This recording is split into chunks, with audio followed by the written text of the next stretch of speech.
Section 9.4 of your textbook covers the topic of solving formulas. Now, thus far in our study of algebra, we've looked at several different types of equations, including linear, rational, radical, and quadratic equations. So when solving a formula for an indicated variable, it will be important to first identify the type of equation that we have, so that then we can apply the appropriate methods to isolate our chosen variable. Example number 1 is a formula that comes from optics, describing the focal length of a lens. And we're solving this formula for f. Notice that since it is a rational equation, our first step will be to clear the fractions by multiplying both sides of our formula by the lowest common denominator, which in this case is the expression ABF. Multiplying and simplifying, on the left-hand side, we obtain BF plus AF, and on the right-hand side, we obtain AB.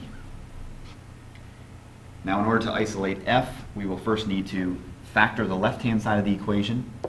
So we have F times the quantity A plus B equals AB. Then we will divide both sides of our equation by the quantity A plus B. So our formula is F equals AB over the quantity A plus B.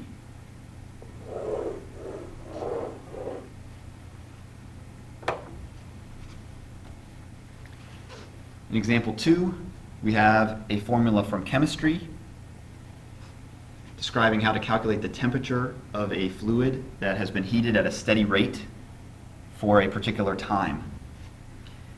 In this formula, capital T represents the temperature and lowercase t represents the time.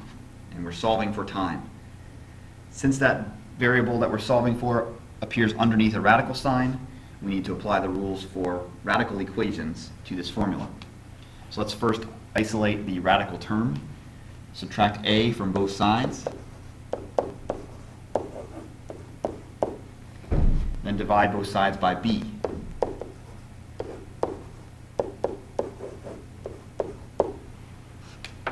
Now, to eliminate the radical sign, we will square both sides of our formula. Squaring the left-hand side, we'll apply the quotient rule for exponents to square the numerator and denominator separately. Since the numerator is a binomial, we'll apply the pattern for squaring a binomial to obtain t squared minus 2ta plus a squared. And then squaring the denominator, we have b squared. On the right-hand side, squaring simply removes the radical sign, so we have ct. Now we can isolate t by dividing both sides of our equation by c. So our formula is t equals the quantity t squared minus 2ta plus a squared all over b squared c.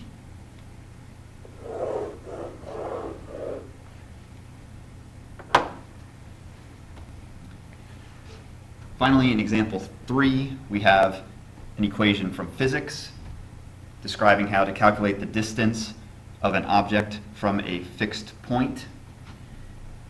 This distance depends on the initial location and initial velocity of the object, as well as the acceleration of the object and the time that has passed. Note that we're solving this formula for t. And since we have a term containing t squared, we say that this formula is quadratic in t. What that means is it can be written in the form at squared plus bt plus c equals 0. So let's rewrite our formula in that form, and then we can identify the values of those coefficients a, b, and c for this particular formula. Then we can apply the methods of solving quadratic equations to isolate t. So first, let's subtract x from both sides of our formula. So we have 0 equals 1/2 at squared plus b sub 0 t plus x sub 0 minus x. Now comparing this to our standard form of a quadratic equation, we see that the coefficient of t squared, which we normally denote with the letter a, is actually 1/2 a in this formula. The coefficient of t, which we normally denote with the letter b, is v sub 0. And the constant, which we normally denote with the letter c, is actually made up of two terms here, x sub 0 minus x. We can apply these particular values of a, b, and c to the quadratic formula in order to solve this equation for t. So we have t equals the opposite of v sub 0 plus or minus the square root of v sub 0 squared minus 4 times 1/2 a times the quantity x sub 0 minus x, all over 2 times the quantity 1/2 a.